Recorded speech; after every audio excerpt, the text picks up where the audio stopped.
प्यारे बच्चों, हम लोग ऊष्मागतिकी थर्मोडायनामिक्स नामक चैप्टर पढ़ने शुरू कर रहे हैं और ऊष्मागतिकी का पहला लेसन हम आपके सामने आज रख रहे हैं और पहले लेसन का नाम है तापमापनी।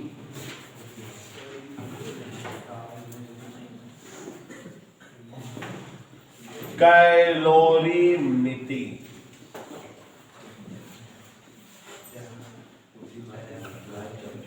प्यारे बच्चों, कभी कभी हम कुछ चीजें हमारे लाइफ में ऐसी होती हैं जिनका नाम हम सुने रहते हैं लेकिन जिन्हें हम परिभाषित नहीं कर पाते। बहुत सारी ऐसी चीजें होती हैं जिन्हें हम बचपन से सुनते चले आते हैं, जिनका नाम हम सुनते रहते हैं लेकिन अगर हमें परिभाषा देने को कहे हम उसकी परिभाषा नहीं बना पाते या उसको हम एक्सप्लेन नहीं कर पाते कि हाँ इसका मतलब यही है। तो वैसे ही एक शब्द आज आपके सामने रखने जा रहा हूं और इस शब्द का नाम है ताप या टेम्परेचर।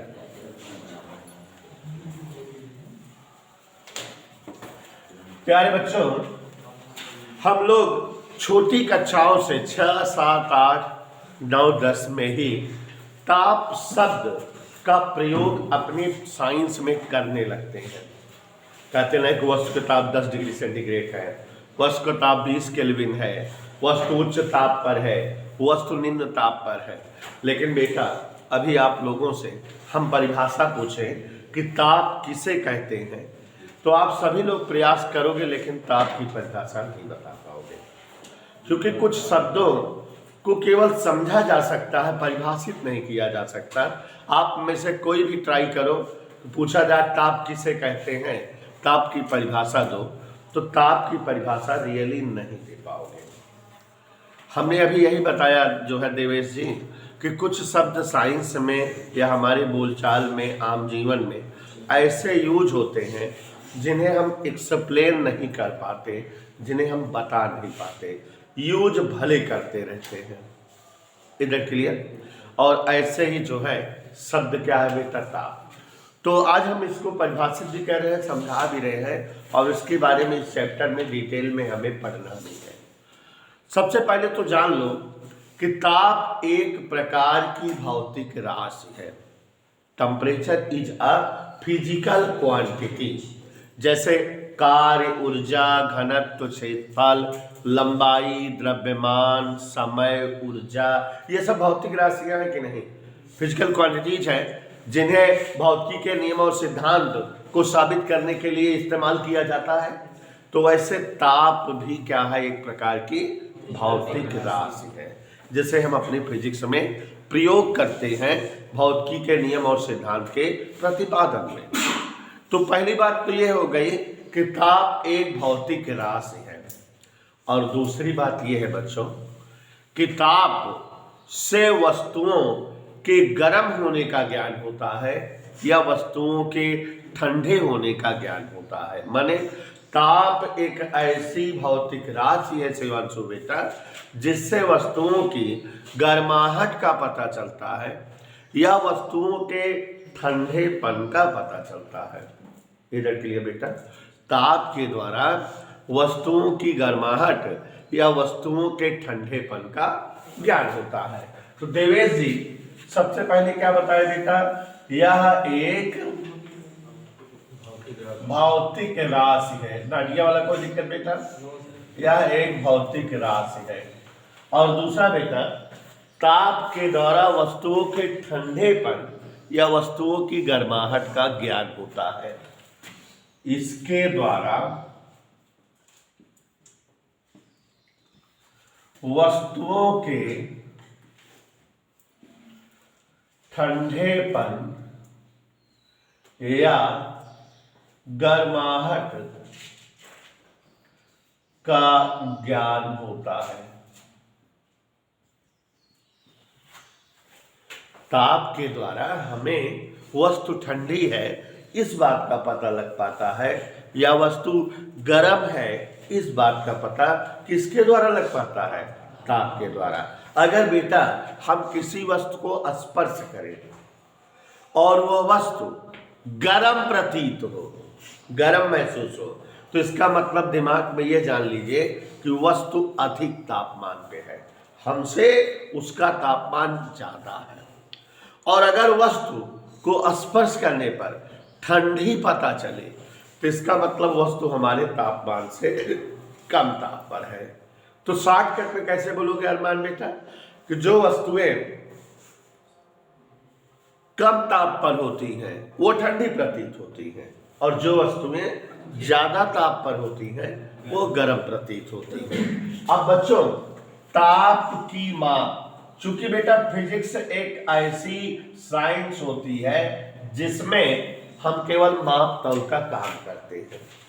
लॉर्ड केल्विन ने फिजिक्स की डेफिनेशन दी है कि physics is the science of measuring, मतलब भौतिक विज्ञान माप तौल की विज्ञान है। यह एक ऐसी विज्ञान है जिसमें वस्तुओं के मापने तौलने का काम किया जाता है। वस्तुओं के माप तौल के लिए उपकरण बनाए जाते हैं और उनके माप तौल करने का तरीका, विधि, सिस्टम अप्लाइड किया जाता है। तो बच्चों, जब जो है ताप की माप करने की बात आई तो ताप को मापना ताप मापन कहलाता है। और ताप मापन के लिए जिन उपकरणों या यंत्रों का प्रयोग किया जाए वे उपकरण या यंत्र ताप मापी कहलाते हैं। बस समझ में?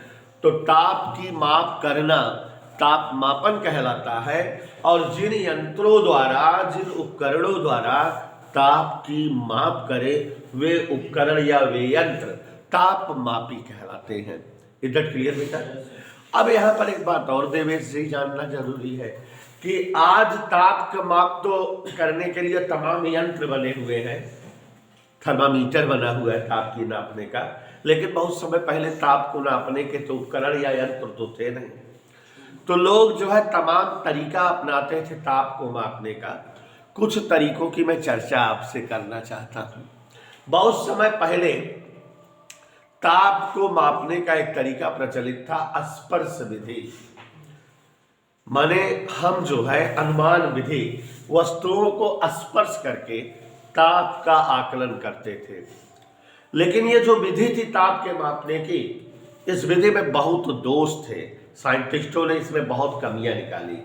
अब देखो जरा अरमान, स्पर्श विधि का मतलब कोई वस्तु आदमी पहले जो है टच करते थे और गर्म प्रतीत होती थी तो ये कह देते थे कि वस्तु बहुत ज्यादा तापमान पे है, और ठंडी प्रतीत होती थी स्पर्श करने तब कह देते थे वस्तु बहुत कम तापमान पर है। तो माने केवल जो पहले ये ताप को मापने की शिवांशु पांडे स्पर्श विधि थी शिवांशु बेटा, इससे केवल हम क्या बता पाते थे, वस्तु उच्च ताप पर है कि वस्तु निम्न ताप पर, केवल यही बता पाते थे। एक दोष तो ये था।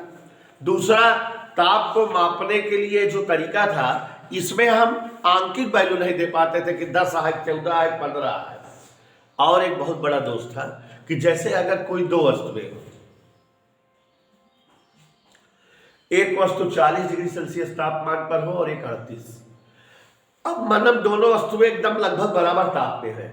अगर उन्हें स्पर्श करके समझो कि कौन ज्यादा ताप पे कौन कम, तो आप स्पर्श करोगे तो इतना कम डिफरेंस आपका हाथ समझ नहीं पाएगा। आप दोनों वस्तुओं को एक जैसे तापमान पर बोलोगे, कहोगे दोनों बराबर तापमान पे हैं। तो ताप मापने का ये जो तरीका था, पहला दोष था कि इसमें कोई आंकिक वैल्यू नहीं मिल पाती थी। इसमें केवल यही पता लग पाता था कि वस्तु ज्यादा ताप पर है कि वस्तु कम ताप पर। और तीसरा यह दोष आ रहा है कि अगर बराबर ताप वाली वस्तुएं हैं तो उनको स्पर्श विधि द्वारा ये नहीं बताया जा सकता था कि कौन ज्यादा ताप पर है कि कौन, ये भी नहीं बताया जा सकता था।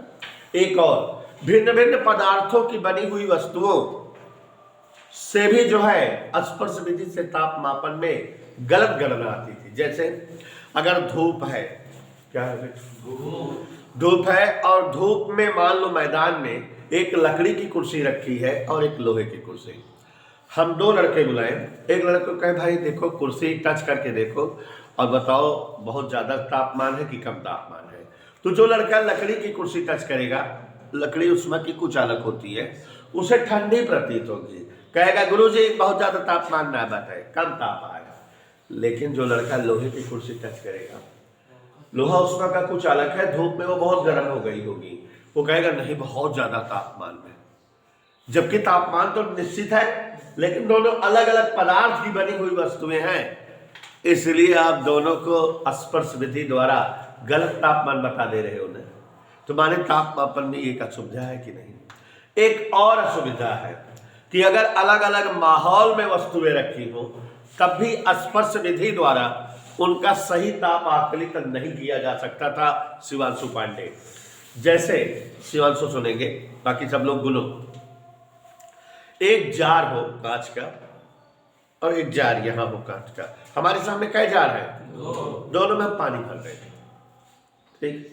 एक जार में जो पानी हो गर्म हो, 30 डिग्री सेंटीग्रेड तक के तापमान का पानी हो, कितने क्या हो पानी? एक जार में 30 डिग्री सेल्सियस का पानी भरा है और एक जार में जो है 5 डिग्री सेल्सियस तापमान का पानी भरा है।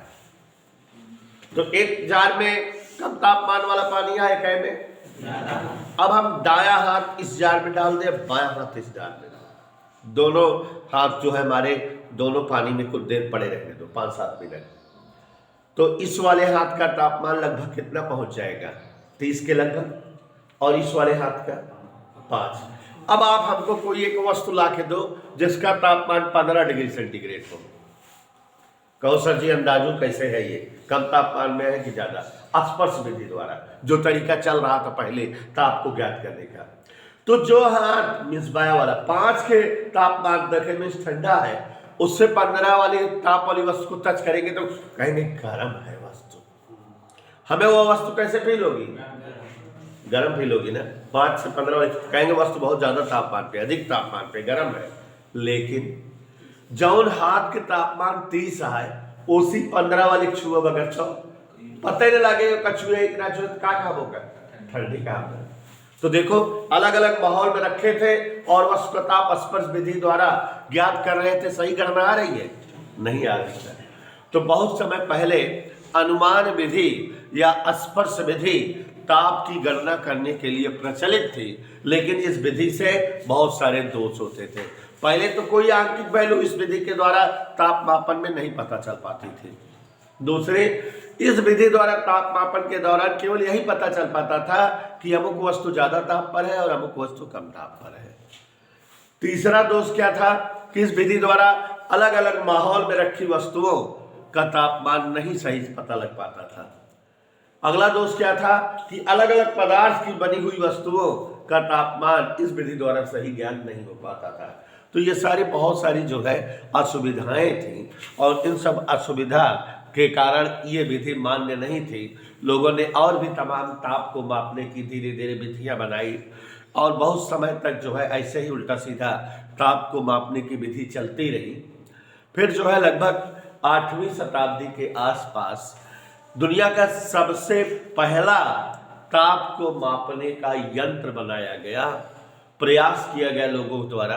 हालांकि वो भी बहुत सारा दोषयुक्त था, धीरे धीरे उसमें सुधार होता गया। लेकिन ताप को गणना करने के लिए दुनिया का जो सबसे पहला तापमापी बना उसे हम कहते हैं पारे का तापमापी। ताप की गणना करने के लिए जो सबसे पहला तापमापी बना बेटा, जिसका इस्तेमाल हम ताप की गणना के लिए करते हैं, जो सबसे पहला तापमापी है वो है पारे का तापमापी। और पारे का तापमापी हम कुछ यूँ आपके सामने रख रहे हैं। ये हमारे जो है फिजिक्स के क्षेत्र में सबसे पहला तापमापी था, जो ताप की गणना करने के लिए सबसे पहले जो है बनाया गया। पारे का तापमापी। पारा एक ऐसी धातु है जो साधारण ताप पर द्रव अवस्था में पाई जाती है। और जब ये तापमापी बना तो उस समय बच्चों लोग ये जानते थे कि सबसे ज्यादा गर्म वस्तु खौलती जल होती है, माने उससे ज्यादा गर्म वस्तुओं का लोगों को ज्ञान नहीं था। और सबसे ठंडी वस्तु बर्फ होती है, ये लोग जानते थे। तो इसलिए जब जो है इस तापमापी के द्वारा ताप की गणना करने का सिस्टम बनाया गया तो पिघलते बर्फ से लेके खौलते जल तक के वस्तुओं के ताप की गणना करने के लिए ही यह यंत्र बना या यह उपकरण बना। इधर क्लियर बेटा? तो ध्यान दीजिएगा जरा यहाँ पर देवेश जी, पारे के तापमापी में कांच की एक लंबी बेलनाकार खोखली छड़ होती है। क्या होती है बेटा नादिया वाला? लंबी बेलनाकार खोखली। और बच्चों इस छड़ का एक सिरा घुंडी नुमा होता है और इस छड़ में पारा भर करके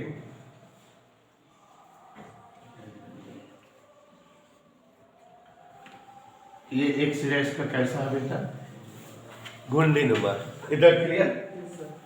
और इसमें जो है पारा भर करके इसका मुख जो है बंद कर देते हैं।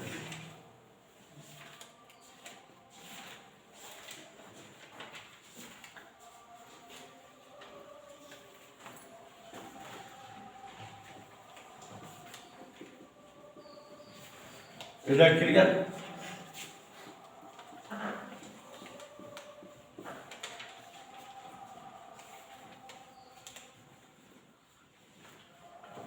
देवेश,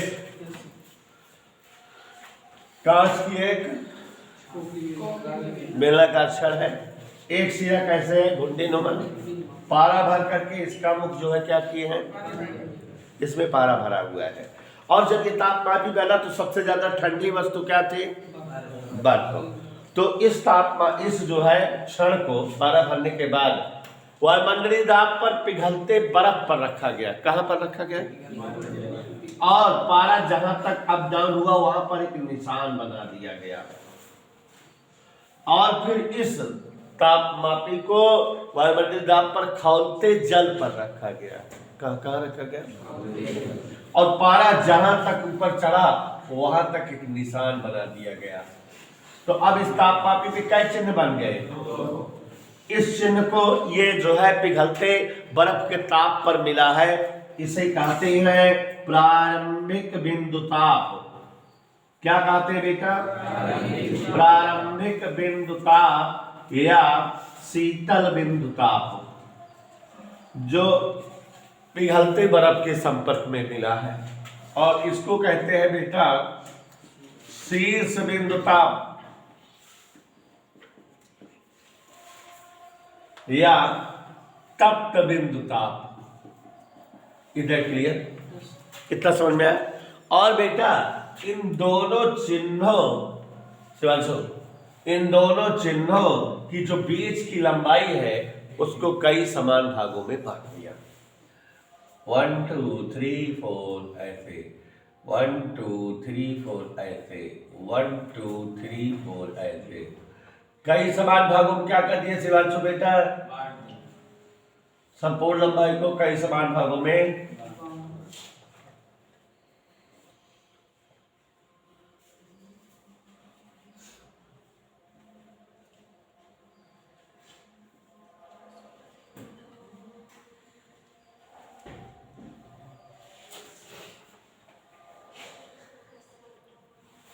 इधर क्लियर? और ये हमारा पारे का तापमापी बन गया कि नहीं बेटा? एक बार फिर से बताते क्या? पारे के तापमापी में विकास डाल कांच की एक लंबी खोखली बेलनाकार नलिका होती है जिसका एक सिरा घुंडी नुमा होता है, जिसमें पारा भर करके जिसका मुख क्या कर देते हैं? बंद कर देते हैं। और इस तापमापी को वायुमंडलीय दाब पर पिघलते बर्फ पर रखकर पारा जितना अप डाउन होता है एक चिन्ह बना लिया जाता है। वह चिन्ह क्या कहलाता है? प्रारंभिक बिंदु ताप या ठीक है। अब इस तापमापी को कहां रखा जाता है? खौलते जल के संपर्क में, और पारा जहां तक चढ़ता है वहां तक एक चिन्ह बना लेते हैं जिसे क्या कहते हैं बेटा? इधर क्लियर? और दोनों चिन्हों की जो पूरी लंबाई है उसको कई समान भागों में बांट देते हैं। हर दो खानों के बीच की दूरी 1 डिग्री कहलाती है। क्या कहलाते हैं? 1 डिग्री। और ये हमारा दुनिया का सबसे पहला तापमापी है जो ताप की गणना करने के लिए बना, जिसे पारे का तापमापी कहते हैं। कभी कभी बेटा लोग पूछते हैं, बचपना की बात है, कि पारा ही क्यों इस्तेमाल किया गया पारे के तापमापी में। तो उसकी भी 3-4 वजह है कि पारे के तापमापी में पारा क्यों प्रयोग किया गया। ठीक है, पहली वजह है पारा चमकीली धातु है। क्या है? चमकीली। तो दूर से चमकता रहता, कहाँ है, 4 पे है, 6 पे है, 7 पे है, तो दूर से ही निशान पता लग जाता है कि कितना तापमान है, पढ़ने में आ जाता है। दूसरा, ये बर्तन की दीवारों से, माने तापमापी की दीवारों से चिपकता नहीं तो चपका रह जाए, ऊपर बढ़बन करे, पता न लगे कितना तापमान है। तीसरा, इसका प्रसार तेजी से होता है, जैसे ही जो है उष्मा या गर्मी इसको मिलती है तैसे ही प्रसारित होने लगता है, देरी नहीं होती। अक्रिय धातु है, बर्तन की दीवार से क्रिया करके कुछ बन नहीं जाता। तो ये सब वजह है पारे का प्रयोग करने का, पारे के तापमापी में। इधर के लिए और बच्चों, इसके बाद अलग अलग देश के वैज्ञानिकों ने पारे के तापमापी में तरह तरह के सुधार किए और पारे के तापमापी अलग अलग प्रकार के बन गए। अभी आपको बताएंगे कि 4-5 देश के वैज्ञानिकों ने इसी पारे के तापमापी में सुधार करके अलग अलग तापमापी बनाए और उनके नाम के आधार पर उन तापमापियों का नाम पड़ गया। जैसे बेटा फ्रांस के वैज्ञानिक थे सेल्सियस। उन्होंने ये जो पारे का तापमापी है, ध्यान दीजिएगा सभी लोग, पारे का तापमापी माने ऐसे जैसे है, कहा की ऐसे लगी हुई में प्रारंभिक बिंदु ताप को 0 लिख दिया। सेल्सियस नामक वैज्ञानिक ने पारे के तापमापी में प्रारंभिक बिंदु तापमान को और शीर्ष बिंदु तापमान को 100 लिखा और बीच के जो भाग थे, बीच वाले, वो 100 बराबर भाग बनाए। कई बार बनाए बेटा? और इस तापमापी को उनके नाम के आधार पे सेल्सियस ताप पैमाना कहा गया। तो अगर आपसे कहा जाए कि सेल्सियस ताप पैमाने का वर्णन करो, तो आप कैसे वर्णन करोगे, हमको बताओ। कहोगे कांच की एक लंबी गोगली बेलनाकार नलिका होती है जिसका एक सिरा गुंडी नुमा होता है, जिसमें क्या भरा होता है, और जो है जिस पर प्रारंभिक बिंदु ताप कितना होता है, शीर्ष बिंदु ताप 100, बीच में कितने समान भाग होते हैं, हर दो खानों के बीच की दूरी क्या कहलाती है, 1 डिग्री सेंटीग्रेड। और ये तापमापी क्या है, पारे का सेल्सियस तापमापी। समझ में आया बेटा? ऐसे ही स्वीडन के वैज्ञानिक और यहाँ इंग्लैंड के वैज्ञानिक लॉर्ड केल्विन ने ये जो पारे का तापमापी था, इधर देखो, इसमें प्रारंभिक बिंदु ताप को इन्होंने 273 लिखा और शीर्ष बिंदु ताप को 373। इन्होंने भी दोनों चिन्हों के बीच 100 समान भाग बनाए। क्या भाग बनाए बेटा?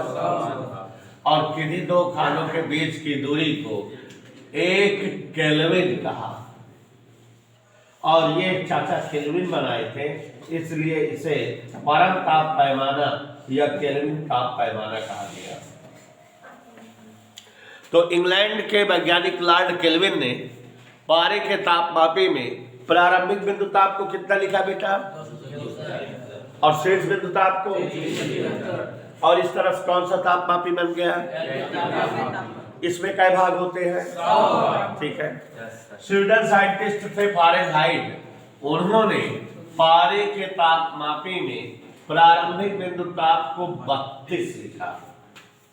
प्रारंभिक बिंदु ताप को क्या लिखा है, और शीर्ष बिंदु ताप को 212,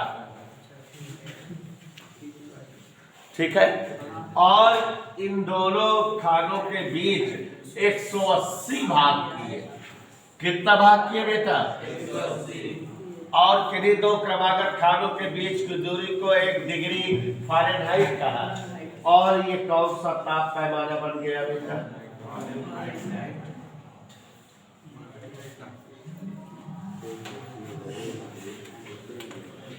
समझ में आ रहा है बच्चों?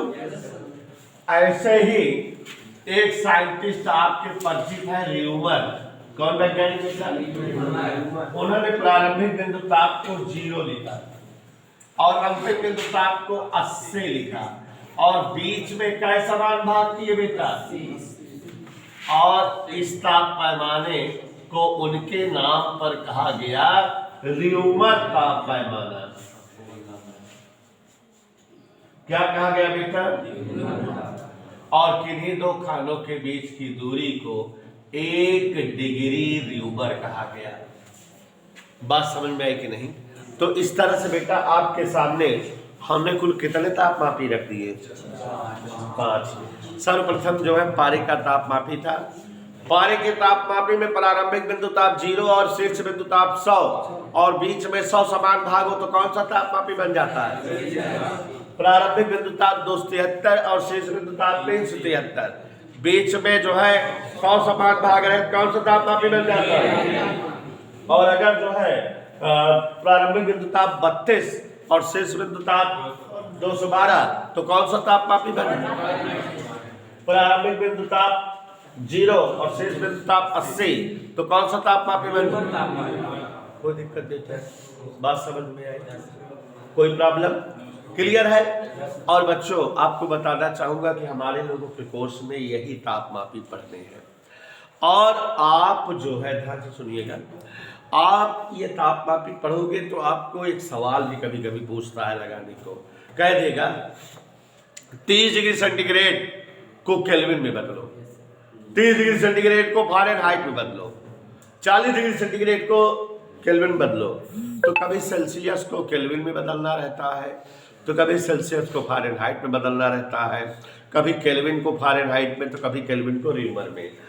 तो सारे सूत्र बने हुए हैं सबको इसमें से उसमें से इसमें बदलने का, लेकिन हमारे पास एक ट्रिकी सूत्र है। उस सूत्र के द्वारा आपको याद नहीं करना पड़ेगा, किसी तापमापी को किसी अन्य तापमापी में बदल सकते हो। तो अभी सिखा रहे हैं सूत्र। और बच्चों बहुत पहले 2010 तक हमारी किताब में एक चैप्टर हुआ करता था तापमापी, तो तब जो है ऐसे तापमापी उस लेसन में थे कि जो है -200 डिग्री सेंटीग्रेड तक का ठंडा ताप ज्ञात करने के लिए प्रयुक्त होते थे और 1700 डिग्री सेंटीग्रेड तक का उच्च ताप, मतलब ऐसे तापमापी पढ़ाए जाते थे। अब कोर्स में नहीं है। जैसे था स्थिर आयतन गैस तापमापी, स्थिर दाब तापमापी, प्लेटिनम प्रतिरोध तापमापी, ताप युग्म तापमापी, संपूर्ण विकिरण उत्तापमापी, ऐसे तापमापी पढ़ाए जाते थे उसमें, जिनके द्वारा कम से कम कितना ताप मापा जाता था? -200 से लेकर अधिकतम कितना ताप नापा जाता था? 1600-1700 डिग्री सेंटीग्रेड तक। लेकिन ये तापमापी कितना ताप माप सकते हैं? 0 से लेकर 100 तक। खौलते जल तक नाप सकते हैं, पिघलते बर्फ से लेकर के। तो ये बच्चों समझ में आया सब? कोई कनेक्ट नहीं? प्यारे बच्चों इधर देखिए, अब आपको एक ऐसा सूत्र बताने जा रहे हैं और उस सूत्र की ट्रिक भी सिखा रहे हैं जिसके द्वारा आप किसी तापमान को किसी अन्य तापमान में बदल सकते हो। तो पहले जान लीजिए कि अगर जो है शिवांशु किसी तापमापी के ताप को किसी दूसरे ताप में बदलना हो तो करते क्या है? पहला काम होता है उस ताप का प्रतीक चिन्ह लिखा करो। क्या लिखा करो बेटा? जैसे सेल्सियस को बदलना है किसी में तो पहले सेल्सियस का प्रतीक चिन्ह C, याद रहेगा? माइनस उस तापमापी का प्रारंभिक बिंदु ताप, तो सेल्सियस का प्रारंभिक बिंदु ताप क्या है? बटे उस तापमापी पे जितने चिन्ह हो 100। ये इतना समझ में आया कि नहीं? क्या किए हम बताओ?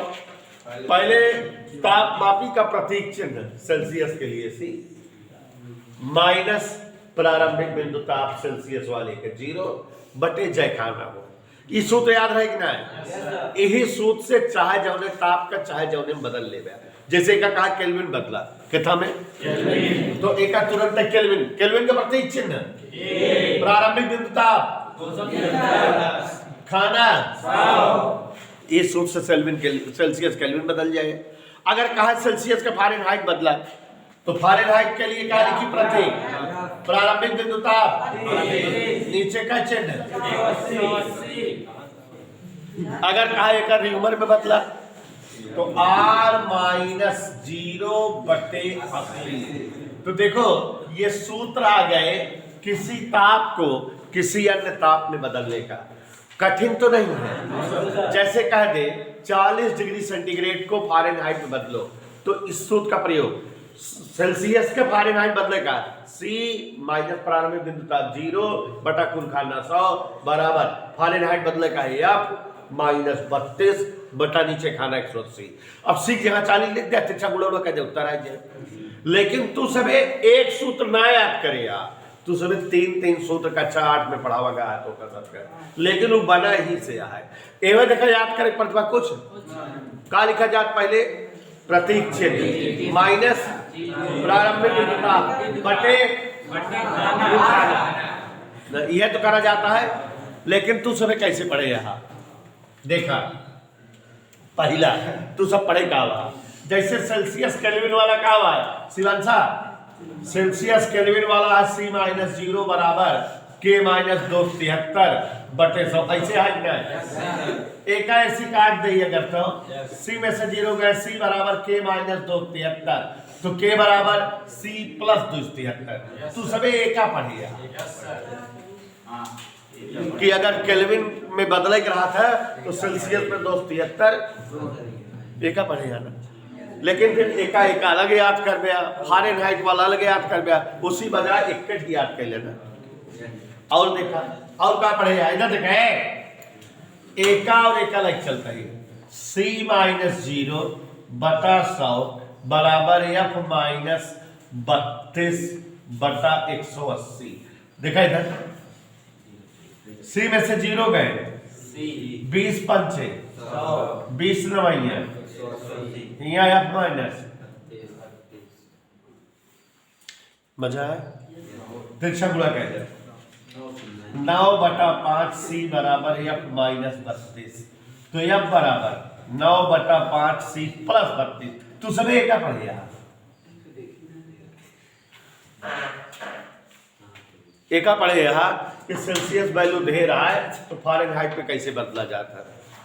तो एक थी एका अलग याद करा, एका अलग याद करा, एक बजाय इक्कट याद कर लेना। सब आई जाए कि ना समझ में आता है कि ना बेटा? ऐसे न्यूमर और सेल्सियस हो सकता है किथा बेटा